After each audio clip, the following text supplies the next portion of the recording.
എങ്ങടാ പോകുന്നേ? പറ. പൊൻകുന്നുമല.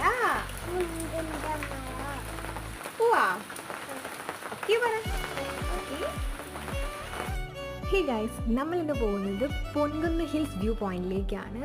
എനിക്കിവിടെ നിന്ന് ഏകദേശം ഒരു 9 കിലോമീറ്റർ ട്രാവൽ ചെയ്യാനുണ്ട്. അപ്പം ഈ ഒരു ക്ലൈമറ്റിലും ഈ ഒരു അറ്റ്മോസ്ഫിയറിലും എല്ലാവർക്കും പോകാൻ പറ്റുന്ന ഒരു ബെസ്റ്റ് ഓപ്ഷനാണ് പൊൻകുന്ന് ഹിൽസ്.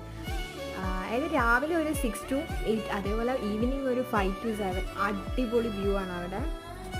ഒന്ന് മൈൻഡൊക്കെ ഒന്ന് റിലാക്സ് ചെയ്യാൻ, ഈ വർക്ക് പ്രഷറൊക്കെ വന്ന് ചാവാനിരിക്കുന്ന കുറേ ഐറ്റംസ് ഉണ്ട്, അവർക്ക് പറ്റിയ ബെസ്റ്റ് സ്പോട്ടാണ്. അതേപോലെ കപ്പിൾസ്, ഫാമിലി എല്ലാവർക്കും ഒരുപോലെ എൻജോയ് ചെയ്യാൻ പറ്റിയ നല്ലൊരു അടിപൊളി വ്യൂ ആണ്. സോ ഇനിയും അവിടെ പോകാത്ത ആൾക്കാരുണ്ടെങ്കിൽ എന്തായാലും ഒന്ന് പോയി ജസ്റ്റ് ഒന്ന് എക്സ്പ്ലോർ ചെയ്യണം. അപ്പോൾ ഇതുപോലുള്ള വീഡിയോ കാണാൻ ഇൻട്രസ്റ്റ് ഉള്ള ഒന്ന് സബ്സ്ക്രൈബ് ചെയ്ത് കൂടെ കൂടി.